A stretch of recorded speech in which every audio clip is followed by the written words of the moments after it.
और FIR जब दर्ज हो गया तो ये अपना पैसा मांगने लगे। अच्छा, किस मामले में? आत्महत्या कर ली थी जो अच्छा, है। अच्छा। तो उस मामले में बचाने के लिए जो है इन्होंने 50,000 रुपया दिया था। उसको जब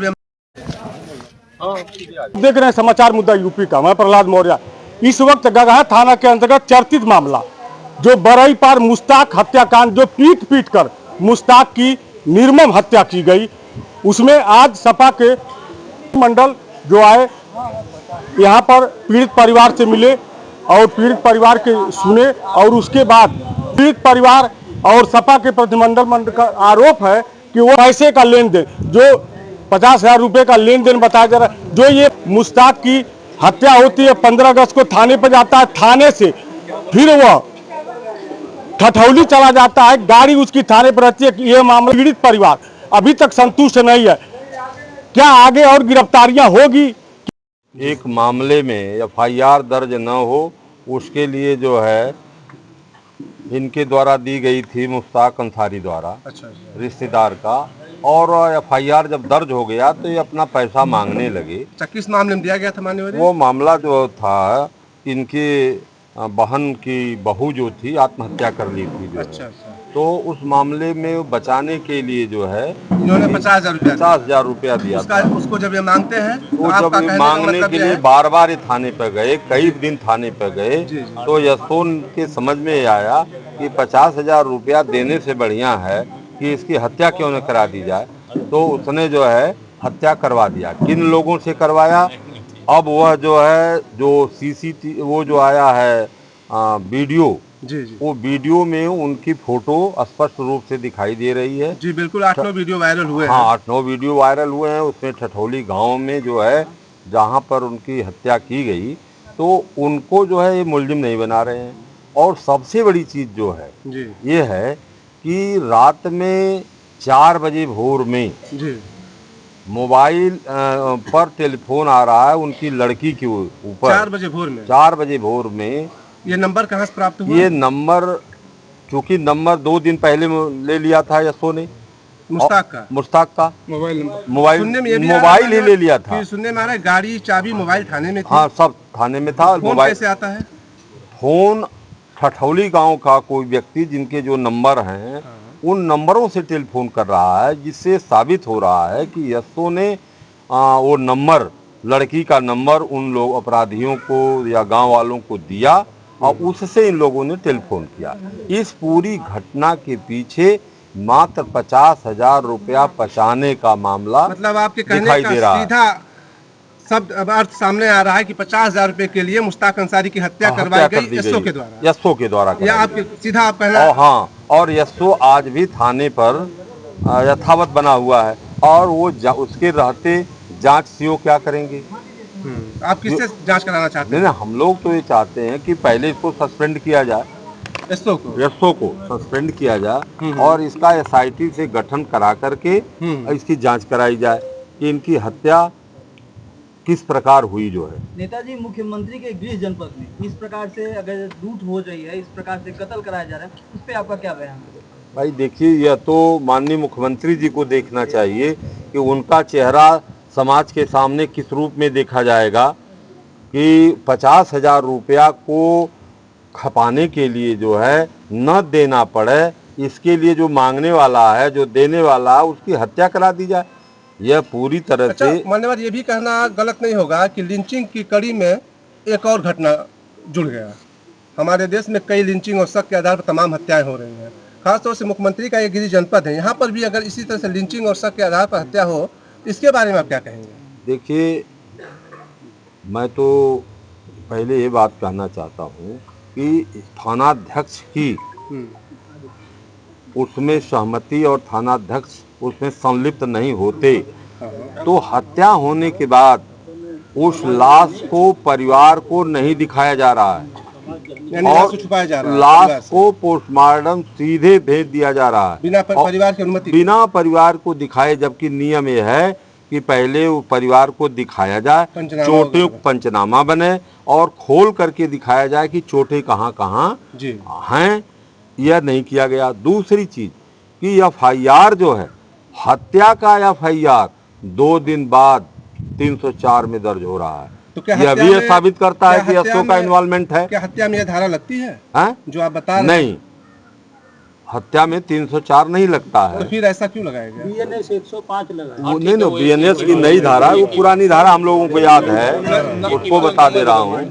नई जो धारा है, जब से हम लोग जो है कचहरी छोड़े तब से नई धारा जब बन गई BNS की, तो वह वही जो है 304 जो है जी गैर इरादतन हत्या जो होती है। पीट पीट कर मारा जा रहा है जैसा कि वीडियो में देखा जा रहा है, तो इसको गैर इरादतन कहना क्या सही है? नहीं, वैसे जब पीट पीट के मारा जा रहा है, हत्या की जा रही है, तो गैर इरादतन कोई सवाल नहीं जी। है। वो तो नई धारा जो बनी है, जो 302 की BNS में नई जो धारा बनी जी, है, जो संशोधन हुआ। तो 103 उसमें FIR दर्ज होना चाहिए। तो अभी आप इस मुद्दे को कहाँ तक पहुँचाएंगे और क्या इंसाफ दिलाने के लिए आप क्या करेंगे इस परिवार देखिए, को? हम तो पहली है कि अपने माननीय राष्ट्रीय अध्यक्ष श्री अखिलेश यादव जो की हो, इसकी रिपोर्ट देंगे जो है, और हम जो है गृह सचिव को और मुख्यमंत्री को जो है इस बात से अवगत कराएंगे जो है कि घटना इस तरह से आपके जनपद में हो रही है, इसकी निष्पक्ष जांच कराई जाए और जो पीड़ित परिवार है उसको न्याय दिलाया जाए। प्री प्लानिंग है सर। अभी इसमें गिरफ्तारियां हुई हैं, जो गिरफ्तारियां हुई है उस पे भी जो है लोगों का सवाल उठ रहा है कि प्री प्लानिंग है सर। गिरफ्तारियां जो हुई है, नहीं देखिए, गिरफ्तारियां जिनकी हुई हैं और जो मोबाइल में जो है WhatsApp पर जी। जो घटना करते हुए लोग दिखाई दे रहे हैं, जी। उनसे उनकी मिलान किया जाए। मतलब वह आप भी कहना चाह रहे हैं जो वीडियो में दिख रहे हैं उनसे उनको गिरफ्तार किया जाए। उनको गिरफ्तार किया जाए। अभी तक 16 गिरफ्तारी हुई है, हाँ। इसमें 3 बाल अपचारी हैं और अन्य। देखिए, तो वो उसमें क्या 16 है? करें, सुनिए, वो 16 करें गिरफ्तारी या 20 करें गिरफ्तारी, उससे हमारा मतलब है हम नाजायज व्यक्ति को किसी को फंसाना नहीं चाहते। हम तो ये चाहेंगे कि जिनकी वीडियो में जिनकी फोटो आई है उससे मिलान किया जाए, जो जिन लोगों ने पीट पीट कर हत्या की उनको जो है गिरफ्तार किया जाए, इसके उनको लिए मुलजिम आप बनाया कहाँ जाए। तक क्या करेंगे? इसके आगे लिए क्या हम- आपकी कार्रवाई, नहीं, क्या इसके- डेडलाइन आप देते हैं कि कब तक गिरफ्तारी हम- हो, हम कब तक लोग सूट जो है, है, आगे यह- आप कहाँ तक जाएंगे? यह तो हम बता रहे हैं आपसे कि हम तो कल लखनऊ जाना है हमें, और हम जाकर के जो है इसकी पूरी जानकारी प्रमुख सचिव गृह और DGP उत्तर प्रदेश जो है और माननीय मुख्यमंत्री को, 3 लोगों को लिखित सूचना देंगे और इसकी मांग करेंगे जो है कि पहले इनको सस्पेंड किया जाए और इनके खिलाफ 302 जो नई धारा BNS की बनी अच्छा है, सर, ये 103 उसके हत्या में या FIR दर्ज लिंचिंग हुए है। इतना दिन हो गया और अभी तक यशो महोदय कार्यरत है। हाँ। इस पर आपको क्या भाई कहना वही तो मैं बता रहा हूँ कि यशो ये पूर्णतः सरकार की लापरवाही है। जी। पूर्ण रूप से देखिए सरकार लापरवाही है और जानबूझ के जनहित के मुद्दों को जो आम ये जघन्य अपराधी जी, है जी। और सरकार मतलब इस तरह के कार्यक्रम में कहीं न कहीं बढ़ावा दे रही है। ये मतलब सीधा ये है कि आम लोगों का जीना हराम हो गया और इस तरह से अघोषित इमरजेंसी लगी हुई है। अगर आप इन शब्दों में कहना घोषित इमरजेंसी अघोषित इमरजेंसी लगी हुई है और लोगों के साथ जिस तरह का दुर्व्यवहार किया जा रहा है, इससे महसूस नहीं हो रहा कि हम स्वतंत्रता मिल चुकी है। अगर लिंचिंग होती है तो इसका मतलब कि कहीं न कहीं हमारी स्वतंत्रता बाधित हो रही है। तो हम आज किसी व्यक्ति के और किसी शासन के, किसी पार्टी के गुलाम जैसे महसूस हो रहे हैं, ऐसा महसूस हो रहा है। जैसे आप यहाँ के नजदीकी नेता हैं, पूरे विधायक भी हैं इस क्षेत्र के। इसके पहले अभी कुछ दिन पहले वर्तमान विधायक जो वर्तमान सत्ता के विधायक हैं वो आए थे, उनके द्वारा क्या एक्शन लिया गया, क्या आपको जानकारी इसके बारे में? देखिए एक्शन पूरे पार्टी के द्वारा, बेसिक एक्शन तो पुलिस प्रशासन और माननीय मुख्यमंत्री जी के द्वारा लिया जाएगा। विधायक के द्वारा क्या एक्शन लिया विधायक जाएगा? के द्वारा अगर कोई एक्शन नहीं लिया जाता है तो विधायक आखिर बनते क्यों हैं? देखिए बनते क्या है, क्या देखिए जनता को न्याय नहीं दिला हाँ। सकते हैं? तो विधायक बनने का क्या मतलब? हाँ, विधायक के द्वारा ये बेसिक जो एक्शन लिया जाएगा ये पुलिस प्रशासन के द्वारा या शासन के द्वारा एक्शन लिया जाएगा।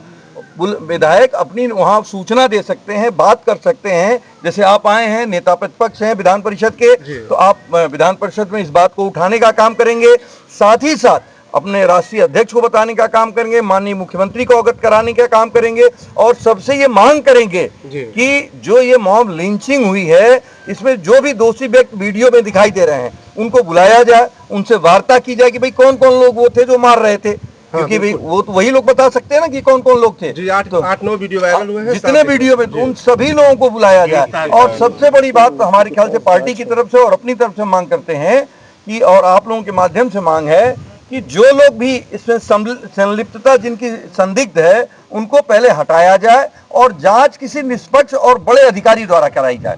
यानी किसको हटाया जाए? जो दरोगा है, जो सीओ है, और जो यहाँ एसपी, यहाँ जो एसपी है खुद जांच कर रहा है इसको, इसकी मेरे को बताएं। जी बताइए। तो जिला अध्यक्ष हैं आप ये इसके बारे में। जी। जनपद गोरखपुर मुख्यमंत्री जी का शहर है और पश्चिम में माम लिंचिंग होती थी, लेकिन गोरखपुर में माम लिंचिंग की पहली घटना है। पहले घटना है। इस चीज यानी का शुरुआत हो चुका है। इस चीज का दुख है, अफसोस भी है। अफसोस इस बात का है कि माननीय मुख्यमंत्री जी का जनपद है, अगर यहाँ माम लिंचिंग हो रही है तो अन्य जगह क्या हो सकता है। दूसरा विषय ये है, जो अभी तक हम लोग पीड़ित परिवार समाजवादी पार्टी के राष्ट्रीय अध्यक्ष माननीय श्री अखिलेश यादव जी के निर्देश पर और प्रदेश अध्यक्ष जी के अनुमति से हम लोग यहाँ आए हैं पीड़ित परिवार से मिलने। अब तक जो हम लोग परिवार से मिले हैं, परिवार से मिलने के बाद पता ये चला है कि इस पूरे प्रकरण में थानाध्यक्ष गगहा सीधे सीधे इन बवाल दिख रहे हैं। इस बात के लिए दिख रहे हैं कि इस परिवार से जुड़ा हुआ मैं लंबा नहीं ले जाना चाहता, एक व्यक्ति के ऊपर दहेज उत्पीड़न का मुकदमा दर्ज है। उस मुकदमे से संबंधित पैरवी करने के लिए मृतक मुश्ताक गगहा थाने में पैरवी करने के लिए बार बार जाते थे। इसी बीच में हो सकता है, मुझे पक्की जानकारी नहीं, लेकिन हो सकता है कि कुछ लेन देन हुआ हो।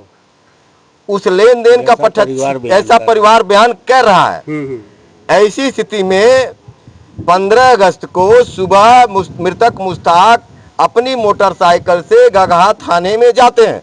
जैसा कि मेरी एसओ से बात हुई, एसओ महोदय ने कहा कि एक तरफ झंडारोहण हो रहा था, दूसरे तरफ मुश्ताक नमाज भी पढ़ रहे थे। एसओ ने आपसे कहा? एसओ ने मुझसे टेलीफोन से वार्ता हुई, ऐसे मैं कई अधिकारियों से बात किया, लेकिन एसओ ने मुझसे इस बात को कहा। जी। सवाल ये है कि मोटरसाइकिल गगहा थाने में, चाबी गगहा थाने में, तो मोबाइल गगहा थाने में। सवाल ये है कि आखिर मुश्ताक का घर यहाँ है गगहा के पास बड़गों में। जी। तो मुश्ताक को जब वापस आना था, क्या मुश्ताक को गिरफ्तार किया गया था? सर सुन लीजिए सर, खटौली कैसे चले गए? सवाल बहुत बड़ा है कि खटौली गए कैसे, किसी ने पहुंचाया, किस हालत में चले गए, ये एक सवाल है। दूसरा मेरा सवाल है कि इस पूरे प्रकरण में प्रशासन ने थानों पर सीसी फुटेज लगा रखा, सीसी कैमरा लगा रखा है। जी बिल्कुल। इस फुटेज को अगर कोई किसी की नीयत गड़बड़ नहीं हुई होगी तो मुझे पक्का भरोसा है कि दूध का दूध और पानी का पानी सच सामने आ जाएगा। कोई गड़बड़ी दिखाए, अगर गड़बड़ी नहीं होगी तो मैं चाहता हूं आपके माध्यम से वरिष्ठ पुलिस अधीक्षक को और पूरी परिवार के तरफ से, समाजवादी पार्टी की तरफ से, कि ये फुटेज की पूरी तरह से उसका जांच कराई जाए। और जो मेरा कहना है कि जो लोग दोषी हैं, समाजवादी पार्टी निर्दोष को फंसाने के किसी के पक्ष में नहीं है। जी जी। हम लोग जोड़ने के लिए चल लिए हैं, तो जोड़ने वाले कभी तोड़ नहीं सकते। जो दोषी पाए गए हैं उन दोषियों के खिलाफ ही कार्रवाई हो। इस संबंध में आज हम लोग गगहा थाना अंतर्गत बड़गों में इस मृतक परिवार के समाजवादी पार्टी के राष्ट्रीय अध्यक्ष माननीय श्री अखिलेश यादव के निर्देश पर आदरणीय लाल बिहारी जी, जो हमारे नेता विधान परिषद के माननीय नेता हैं, आप आए हुए हैं। अच्छा, जैसे आपके द्वारा बताया गया, गाड़ी की चाबी, मोबाइल सब कुछ रख लिया गया, तो क्या उनको किस स्तर पे रखा गया था? क्या एसओ से आपने ये नहीं पूछा कि उनको अपराधी बनाकर रखा गया था? क्यों उनका सारा सामान लेकर वहाँ रखा गया था? ये सवाल बताया तो कि जो मामला मैंने इंगित किया है, आरोप नहीं लगा सकता, मैं इंगित किया हूं कि मेरा नहीं बल्कि परिवार का आरोप है कि जो पहले दहेज उत्पीड़न हुआ है, जो हमारे नेताजी ने कहा कि मामला 50,000 रुपए का, ये जांच का विषय है। और जांच तब तक साफ सुथरी नहीं हो सकती जब तक कोई वरिष्ठ अधिकारी की निगरानी। अब उन्हीं को सवाल तो ये है कि तत्काल इनको हटा देना चाहिए। वरिष्ठ पुलिस अधीक्षक को हटा करके किसी को और नियुक्त करें, उसके अध्यक्षता में जांच हो, सीओ जांच करें, एसपी नॉर्थ जांच करें, सक्षम अधिकारी मामला देखिए। हत्याएं हो रही हैं, वो तो चलता रहेगा, लेकिन सवाल है कि इस उत्तर प्रदेश में गोरखपुर में माम लिंचिंग हुआ है, ये कतई किसी भी समाज के लिए, किसी भी पार्टी के लिए ये ठीक नहीं है। हम और हमारी पार्टी इस मॉब लिंचिंग की कड़े शब्दों में निंदा करती है। सर, एक सवाल है आपसे कि जिस तरीके से मुश्ताक जी बकायदा एक विशेष धर्म से ताल्लुक रखते हैं, अगर वो इस धर्म से नहीं होते तो क्या उस समय मॉब लिंचिंग जैसी घटना उनके साथ हो पाती? ये सवाल आपका जायज है। हम धर्म पर कतई नहीं जा रहे हैं। हम लोग मानवतावादी सोच के लोग हैं। जहां एक तरह से पीडीए है तो पीडीए में सब लोग शामिल हैं। हम कभी भी धर्म जात की बात नहीं करते हैं। धर्म जात की बात होती तो इधर लाल बिहारी जी आए हुए हैं, इधर विनय शंकर तिवारी जी आए हुए हैं, यह ब्रजेश कुमार गौतम एक जात का चमार है, वो भी आए हुए हैं, विजय बहादुर यादव जी आए हुए हैं, जफर अमीन डक्कू साहब आए, डॉक्टर मोहसिन खान साहब आए हुए हैं। ये अलग अलग जात के लोग आए हुए हैं। तो हम जात के ऊपर राजनीति नहीं करते हैं, हम तो समाज को जोड़ने के लिए काम करते हैं। इस नाते ये सवाल को मैं सक्षम अधिकारी से आप जांच करवाने पर संतुष्ट होंगे? हम चाहते हैं कि यहाँ का सीधे चूंकि मॉब लिंचिंग से मामला जुड़ा हुआ है तो वरिष्ठ पुलिस अधीक्षक किसी सक्षम अधिकारी एसपी नॉर्थ को दे दें। एसपी नॉर्थ को दे दें। एक बात है, इन्होंने सवाल किया है मुसलमान की, तो मुसलमानों की मॉब लिंचिंग होती है और उस पर कोई कार्रवाई नहीं होती। मुसलमानों की मॉब लिंचिंग होती हाँ, उस पर कोई और किसी को होती तब तक हाँ सीधे मुख्यमंत्री पर आरोप है, सरकार पर आरोप है। अगर मुसलमान न होता तब तक ये थानेदार सस्पेंड हो गया होता। मतलब आपका कहने का मतलब अगर ये मुसलमान नहीं होता तो थानेदार सस्पेंड हो जाता, और मुसलमानों का मॉब लिंचिंग होता है तो कोई कार्रवाई नहीं, इसलिए कार्रवाई में जो है निष्पक्ष नहीं होती, निष्पक्ष जांच नहीं होती, निष्पक्ष होनी चाहिए।